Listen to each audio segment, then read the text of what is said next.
कैसे हैं आप सब। तो आज की इस वीडियो में मैं आप सभी बच्चों को क्लास 11th इंग्लिश कोर में देखिए जो भी बच्चे हैं हमारे पास आर्ट्स साइंस और कॉमर्स, तो आप सभी बच्चों को परीक्षा में देखिए आने वाले सारे के सारे इंपॉर्टेंट क्वेश्चन मैं आपको इस वीडियो में बताऊंगा। टोटल 40 क्वेश्चन इस वीडियो में बताऊंगा। 40 के 40 क्वेश्चन आपके एग्जाम में देखिए यहाँ से भिड़ने वाले हैं। तो आप इन वीडियो को लास्ट देखिएगा। वीडियो पसंद आए तो वीडियो को लाइक कर दीजिएगा, चैनल पर न्यू आया तो चैनल को सब्सक्राइब करिएगा और साथ में बेल आइकन पर क्लिक करिएगा ताकि इसी प्रकार हर वीडियो का नोटिफिकेशन चाहे आप आर्ट्स के विद्यार्थी हो, कॉमर्स के, साइंस के, सभी का देखिए आपको इंपॉर्टेंट क्वेश्चन मिलता रहेगा। तो चलिए बिना वक्त के बुलाते वीडियो को शुरू करते हैं। सबसे पहले यहाँ का आपको पैसेज दिया हुआ है और पैसेज से जुड़े हुए कुछ सवाल पूछे गए हैं, जिसमें देखिए चाइल्ड लेबर के बारे में बताया है, बाल श्रम के बारे में बताया है कि बच्चों को जो बच्चों से जबरदस्ती कह सकते हैं या फिर कम उम्र में काम करवाया जाता है, उसी के प्रति देखिए यहाँ पर एक पैसेज दिया हुआ है कि child labour is the most या फिर world wide problem and it is the biggest matter of concern for our country. हमारे देश को लिए या फिर विश्व के किसी भी देश के लिए बोलिए सबसे बड़ा ये प्रॉब्लम है, क्योंकि इससे हमारे आने वाले जो फ्यूचर जनरेशन है वो अंधेरे में जा रहे हैं, इस कह सकते हैं सोशल इविल के कारण। और क्योंकि हम लोग जानते हैं इससे बच्चों का जो बचपन होता है, चाइल्डहुड, वो बर्बाद हो रहा है। उनके जबरदस्ती उनके पेरेंट्स, जिनके पेरेंट्स है वो उनके जबरदस्ती कह सकते हैं कि उनको काम करवाते हैं। अदरवाइज देखिए जिनके पेरेंट्स नहीं है भी, उनके बेसिक नीड्स के कारण या सर्वाइवल कारण उनको पार्ट टाइम वर्क वहाँ काम करना पड़ता है एज अ लेबर। और उनको जानते हैं कि जो चाइल्ड लेबर ग्रुप में बच्चों को वहाँ पर कम पेमेंट दिया जाता है और जो भी शॉप्स या जहाँ भी काम करते हैं वहाँ पर उन्हें भी कम पेमेंट पे या फिर कह सकते हैं कम कॉस्ट पे जो वेजेस देना पड़ता है, उसमें वहाँ उनको आदमी अवेलेबल हो जाते हैं। और ये भी बताया हुआ देखिए नेशनल सर्वे किया गया है कि कम से कम 13 मिलियन चाइल्ड, 13 सोच लीजिए 13 मिलियन चाइल्ड हमारे कह सकते हैं मेजर क्राइम्स इसमें जुड़े हुए हैं, जहाँ पर गर्ल्स जो है, गर्ल्स का जो नंबर है वो मोर देन है क्या बॉयज से भी ज़्यादा क्या गर्ल्स का नंबर यहाँ पर बताया गया, रेशियो जो बताया गया। Through percentage ratio of the child labour has been decrease in comparison. देखिए लगातार कुछ वर्षों से यहाँ पर कुछ कम दिखाया गया, क्योंकि हम लोग जानते हैं क्योंकि सरकार के द्वारा देखिए ऐसे बहुत सा नियम बनाया गया कि जहाँ पर बच्चों को काम करवाना यहाँ पर गैर कानूनी है। There is a very huge working area in our country where child labour is thriving. देखिए यहाँ पर ऐसे बहुत सारे सेक्टर है जहाँ पर बच्चों से काम करवाया जाता है, लेकिन बहुत सारे सेक्टर है जहाँ पर उनसे काम नहीं भी करवाया जाता है, जहाँ पर जैसे कह सकते हैं बड़े बड़े शहरों वहाँ पर नहीं दिखाया, लेकिन जो ग्रामीण इलाके हैं वहाँ पर आपको देखते होंगे ये सब बातें। यही जो हमारे पास क्राइम है इसे चाइल्ड लेबर बोलते हैं। और ये इनका देखिए जो एज ग्रुप दिया हुआ है 5 से साल तक है, ये एज ग्रुप उनको बताया हुआ यहाँ से यहाँ तक बच्चा काम करता है। अब इसी जुड़ा हुआ देखिए आपको जो सवाल पूछा गया वो हमें पूछा गया, देखिए क्या है कि childrens are forced to work as a labour. देखिए बच्चों को एक लेबर के रूप में, एक मजदूर रूप में काम करवाया जाता है। क्यों काम करेंगे वो? अगर आपसे पूछा जाए कि अगर आप क्या बाल मजदूरी करिएगा तो आपका जवाब होगा नहीं। लेकिन अगर आपके पास कुछ ऐसी परिस्थितियां आ जाए जिनके कारण आपको काम करना पड़े तो आप क्या करिएगा? तो यहाँ परिस्थितियों के हिसाब से देखिए बच्चों को यहाँ फोर्स किया जाता है of the lack of their basic needs, उनके सर्वाइवल के लिए, उनके जीवन यापन के लिए जो उनकी बेसिक जरूरत है अगर उनको पूरी नहीं होगी तो उन्हें काम कराना पड़ता है। उनके पेरेंट्स का जो सेल्फिशनेस रहता है ये भी काम पे आता है, ये भी कारण होता है। तो दोनों ही ऑप्शन हमारे पास सही है, इसलिए 1 का क्या हो जाएगा, सी इसका सही जवाब हो जाएगा। अगला है हमारे पास अकॉर्डिंग टू द नेशनल सर्वे जब हुआ तो देखिए कितने नंबर चिल्ड्रन लेबर काम कर रहे थे। अभी जस्ट मैं आपको बताया था इस पैसेज में कि 13 मिलियन जो बच्चे ये काम करते हैं एज अ लेबर, बाल श्रम के, बाल मजदूर के रूप में काम करते हैं। अगला है बिकॉज ऑफ चाइल्ड लेबर। ठीक है, चाइल्ड लेबर के कारण ही जो चिल्ड्रंस है उनके क्या आवश्यकता है, देखिए फूड, क्लोथ, एजुकेशन, हाउस, ये बताना है। देखिए because of the child labour what are the children deprived of food, cloth, education, house. जिसका राइट आंसर क्या हो जाएगा बच्चों, एजुकेशन। बच्चों में देखिए शिक्षा का अभाव है जिसके कारण ये हो पाता है। तो ऑप्शन नंबर क्या हो जाएगा, सी इसका सही जवाब होगा। एज ग्रुप बताना है, देखिए चाइल्ड लेबर यहाँ गलत है, LABOUR और डबल O टाइप हो चुका है, तो आप लोग इसे सुधार लीजिएगा। ठीक है, उम्र क्या है मैंने आपको लास्ट में बताया था कि 7 से 9 साल का बच्चा या फिर कितना, मैंने आपको यहाँ बता दिया था पैसेज में, अगर आपने देखा हो लास्ट वर्ड हमारा, देखिए very low age of 5 to 7 years। तो ऑप्शन नंबर क्या हो जाएगा, आप लोग खुद टिक कर सकते हैं, क्या हो जाएगा 5 से 7 साल। ऑप्शन नंबर हमारे पास कहाँ चला गया, ये सॉरी ये डी और सी ऊपर चला गया तो ऑप्शन कंफ्यूज हो गया वो। 5 to 7 year, option number D क्या हो जाएगा, इसका सही जवाब हो जाएगा। फिर व्हाट डू थ्राइविंग, देखिए यहाँ पर थ्राइविंग मतलब इस पैसे के अकॉर्डिंग बताना है, मतलब कि कोई चीज प्रोग्रेस करा लगातार कह सकते हैं बढ़ते चला जा रहा है। तो ऑप्शन नंबर ये क्या हो जाएगा, इसका सही जवाब हो जाएगा। अब देखिए ग्रामर से कुछ जुड़े हुए सवाल जो परीक्षा में आपको दिक्कत करेंगे वो सारे के सारे मैं क्लियर करता चलूंगा। Where do we write date in letter story. देखिए अगर आप एडिटर को यानी संपादक को पत्र लिखेगा तो जो डेट रहता है वो कहाँ लिखते हैं, ये आपसे पूछा गया। तो जो पता रहता है ना रिसीवर का, जिसको मतलब रिसीवर को जो पता रहता है उसके पते के जस्ट पहले लिखते हैं, बिफोर। तो ऑप्शन नंबर क्या हो जाएगा, बी इसका सही जवाब हो जाएगा। ठीक है, ऑप्शन नंबर बी। अगला सवाल है आपसे पूछा गया है कि इन अ फॉर्मल लेटर सैल्यूटेशन, देखिए सैल्यूटेशन में क्या इंक्लूड होता है, जब हम लोग फॉर्मल लेटर मतलब एक औपचारिक पत्र लिखते हैं तो सर या मैडम करके उन्हें एक सम्मान देते हैं, तो ऑप्शन नंबर ए क्या हो जाएगा, इसका सही जवाब हो जाएगा। फिर अगला सवाल है, देखिए एक हमारे पास जंबल वर्ड है, इसको सजाना है, अगर आप इसे सजाइए तो क्या सजाइए, देखिए ऑप्शन नंबर सी तो यहाँ होना चाहिए था, यहाँ चला चुका है थोड़ा सा, तो आप लोग थोड़ा सा एडजस्ट कर लीजिएगा, आप लोग भी थोड़ा सा, ठीक है। देखिए क्या, तो यहाँ पर हमारे पास पहला तो आई दिख रहा है, तो I use to go to my school, ठीक है, ऑन माई बाईसाइकिल, यानी ऑप्शन नंबर सी देखिए, ठीक है, I use to go to my school on my bicycle, इसका क्या हो जाएगा, करेक्ट सेंटेंस बन जाएगा, तो ऑप्शन नंबर 8 का सी टिक कर लीजिएगा, सही जवाब। अगला देखिए, इसमें ग्रामेटिकली एरर मतलब सॉरी करेक्ट सेंटेंस बताना है, ये 4 को आपको ऑप्शन दिया, इसमें से कौन सा ऑप्शन सही है, I have no any friend, आप उच्चारण करके देख लीजिए, आपको खुद लगे गलत है, आई हैव नो फ्रेंड इसका राइट आंसर होगा, मेरे पास कोई मित्र या मेरे कोई मित्र नहीं है, तो 9th का क्या हो जाएगा बच्चों, बी नंबर इसका राइट आंसर हो जाएगा। अगला सवाल है, corona virus dash out in the city, corona virus के बारे में बताया हुआ है, तो has broken out in the city, option number क्या हो जाएगा, डी इसका राइट आंसर हो जाएगा। अगला सवाल है, I dash to the temple, तो मैं टेम्पल रोज जाता हूँ, क्या होगा, I go to the temple every day, option number C इसका सही जवाब हो जाएगा।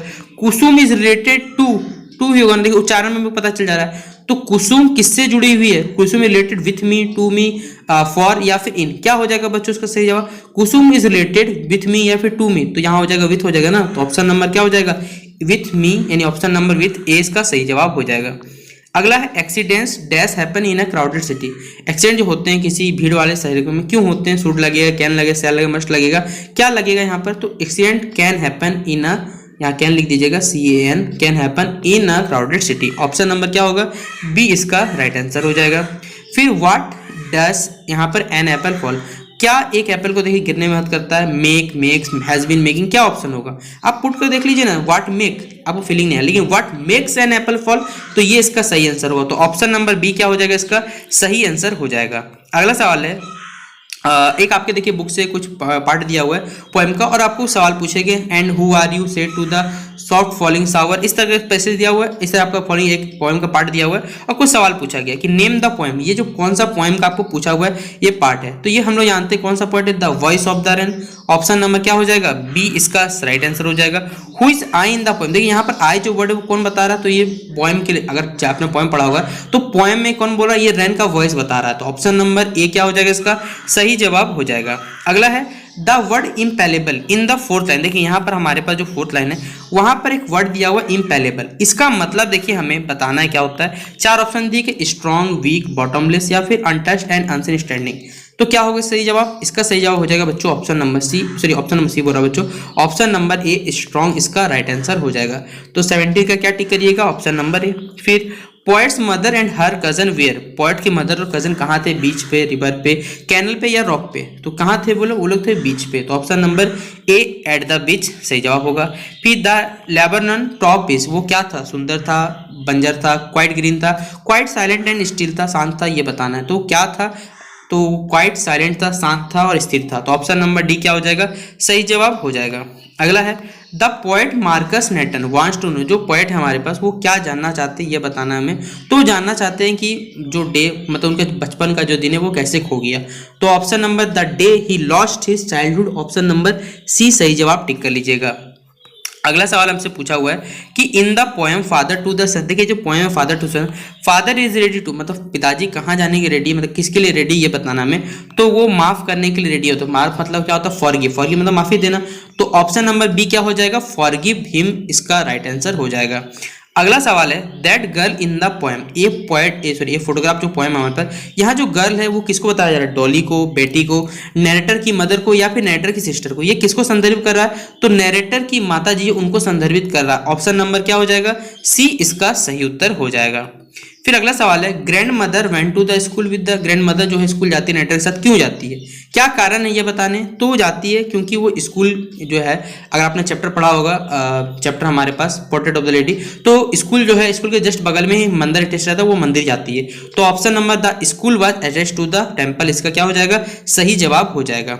अगला सवाल है question 14, from where the narrator Gordon Cook set get sell, देखिए जो हमारे पास नरेटर साहब है गॉर्डन कुक, वो सेल कहाँ से मिलता है, नाव जिसे कह सकते हैं केप टाउन, ऑस्ट्रेलिया, इंग्लैंड या एम्स्टर्डम, कहाँ से मिलता है ये बताना है। तो इन्हें मिलता है इंग्लैंड, प्लाईमाउथ इंग्लैंड से इन्हें प्राप्त होता है। तो ऑप्शन नंबर सी सही जवाब हो जाएगा।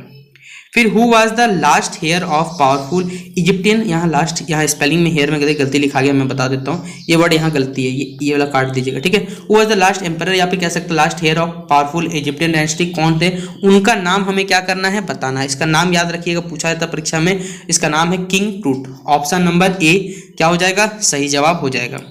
अगला सवाल है, Which article of our Indian Constitution asserts that the states shall endeavor to protect and improve the, देखिए हमारे संविधान के किस अनुच्छेद में बोला गया है कि हमारा जो राज्य है उसे पेड़ पौधों या फिर पर्यावरण को बचाना है। आर्टिकल 50A या कौन सा देखिए आर्टिकल है, तो ये आर्टिकल याद रखिएगा, आर्टिकल 48A के तहत बताया गया है हमें। तो ऑप्शन नंबर कहाँ हो जाएगा, बी इसका सही जवाब हो जाएगा। टेप्लॉप किसमें ज्यादा इंटरेस्टेड था, सबसे ज्यादा, तो टेप्लॉप याद रखिएगा सबसे ज्यादा इंग्लिश में इंटरेस्टेड था। तो ऑप्शन नंबर ए क्या हो जाएगा, इसका सही जवाब हो जाएगा। फिर अगला है, where was professor Gaitonde going to, देखिए जो प्रोफेसर गायतोंडे वो कहाँ जा रहे थे, तो वर्तमान का तो देखिए हम लोग मुंबई जानते हैं, लेकिन पहले का नाम बताना है। तो पहले वो कहाँ जा रहे थे, तो पुणे जा रहे थे। तो ऑप्शन नंबर सी पुणे क्या हो जाएगा, पुणे राइट आंसर हो जाएगा। अगला है, who gave the narrator Nick Middleton a fearful present and the present was given at रावू, किसने, सीधा बात है, नरेटर साहब निक मिडल्टन को एक फेयरफुल प्रेजेंट दिया था, टेस्कांट ने, नॉर्बोन और डेलियन ने, या फिर हेम्पो ने, किसने दिया था, तो ये दिया था डेनियल ने। तो ऑप्शन नंबर लैम्पो यहाँ होगा बच्चों, ये लैम्पो हो जाएगा, ये गलत, सी और डी ऊपर लिखा गया ना, तो कंफ्यूजन हो जाता है। फिर अगला सवाल है, who tapped on the Windows in the story, किसने विंडोज टैप किया था, जो चैप्टर हमारा summer of the beautiful white house, आराम ने, मुराद ने, जॉन बायरो ने, या फिर अंकल खुसरो ने, किसने किया था, तो अंकल खुसरो। ऑप्शन नंबर क्या होगा, डी इसका सही जवाब हो जाएगा। Which of the following is written by Marga Minco, देखिए मार्गा मिनको के द्वारा, देखिए ये सारा चैप्टर है, ये चैप्टर के लेखक का नाम बताना है कौन सा मार्गा, तो इनके द्वारा देखिए कौन सा चैप्टर लिखा गया, द एड्रेस, याद रखिएगा द एड्रेस किनके द्वारा लिखा गया, तो मार्गा मिनको के द्वारा लिखा गया है। फिर रंगा हैड नेम्ड हिज सन, रंगा के देखिए अपने बेटे का नाम क्या रखा था, पूछा जाएगा, तो याद है कि उसके बेटे का नाम तो विनोद था, विनोद होगा। ऑप्शन नंबर क्या हो जाएगा, बी इसका क्या टिक कर लीजिएगा, इसका सही जवाब आप लोग टिक करिएगा। अगला है, dash was Albert Einstein, Albert Einstein के देखिए कजन का नाम क्या था, तो याद रखना है आपको, उनके कजन का नाम था इल्सा। ऑप्शन नंबर क्या हो जाएगा, सी इसका सही जवाब हो जाएगा। फिर अगला है हमारे पास, Shahid had been under treatment of cancer, देखिए शाहिद को कितने वर्षों के लिए कैंसर ट्रीटमेंट इलाज के रखा गया था, ये पूछा हुआ है। तो याद रखिए 14 मंथ, यानी यहाँ पर 1 साल 2 महीने आप लोग बोल सकते हैं, ये भी आपको ऑप्शन मिल सकता है। तो ऑप्शन नंबर सी क्या होगा, सही जवाब होगा। फिर who was waiting for doctor Andrew mention, देखिए डॉक्टर एंड्रयू के लिए मेंशन में कौन वेट कर रहा था, जोई मॉर्गन ने, सुसैन मॉर्गन ने, तो जोई मॉर्गन, सुजैन मॉर्गन, लैरी या फिर एल्बर्ट, तो कौन वेटिंग कर रहा था ये हमें बताना है। तो वेटिंग कर रहा था जो मॉर्गन। ऑप्शन नंबर ए क्या होगा, इसका सही जवाब हो जाएगा। फिर who was Andrew mention profession, देखिए एंड्रयू मेंशन का प्रोफेशन क्या था, वो क्या थे, अभी हम जस्ट पढ़ गए, किसका वेट कर रहा था, एंड्रयू मेंशन का। एंड्रयू मेंशन क्या था, डॉक्टर था ना। तो ऑप्शन नंबर सी क्या हो जाएगा, इसका सही जवाब हो जाएगा।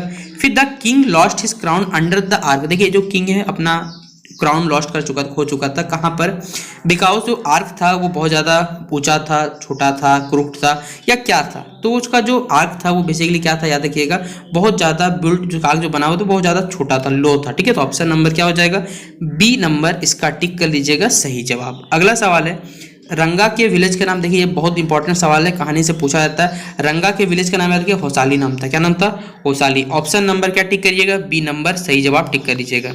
अगला है, the crew man Larry vigil was, जो क्रू मैन है लेजी विजिल वो क्या है, एक अमेरिकन है, इंडियन है, स्विट्जरलैंड के स्विस निवासी या जापानी है, तो क्या है, एक अमेरिकन है। तो ऑप्शन नंबर ए क्या हो जाएगा, इसका सही जवाब। और हमारा आखिरी सवाल है कि गायतोंडे, गणेश गायतोंडे नहीं, आप लोग मूवी देखने मत पहुंच जाइए, सेक्रेट गेम अभी यहाँ पर जीजिएगा, कहानी अलग है। ये हमारे पास गायतोंडे जी क्या है, तो याद रखिएगा उनका प्रोफेशन क्या है, वो हिस्ट्री के टीचर है, प्रोफेसर, सॉरी। ऑप्शन नंबर क्या हो जाएगा, बी इसका सही उत्तर हो जाएगा। और इस प्रकार देखिए हमारा कंप्लीट होता है ये वीडियो, जहाँ पर मैंने आपको 40 क्वेश्चन डिस्कस कर दिए, जो सारे के सारे एग्जाम के पॉइंट ऑफ व्यू से बहुत ज़्यादा इंपॉर्टेंट है। इसके बाद देखिए मैं लास्ट वीडियो लाऊंगा जहाँ कंप्लीट इंग्लिश का ग्रामर सवाल जो आपको पूछा जाएगा और बुक पार्ट वाला वो भी कंप्लीट करवा दूंगा। तो जितना हो सके शेयर कर दीजिए दोस्तों को, ताकि आप सही बच्चों के लिए जो मैं मेहनत कर रहा हूँ वो लगे कि हाँ मैं मेहनत कर रहा हूँ, आप सही बच्चों को ये पसंद आ रहा है। तो जितना हो सके शेयर कर दीजिएगा। चैनल पर अगर आप लोग न्यू आए तो सब्सक्राइब जरूर कर लीजिएगा, साथ में बेल आइकन पे क्लिक करिएगा ताकि हर प्रकार का देखिए आपको कंटेंट हमारे चैनल पर मिलता रहे। तो चलिए मिलते हैं नेक्स्ट वीडियो पे, तब तक के लिए जय हिंद जय भारत।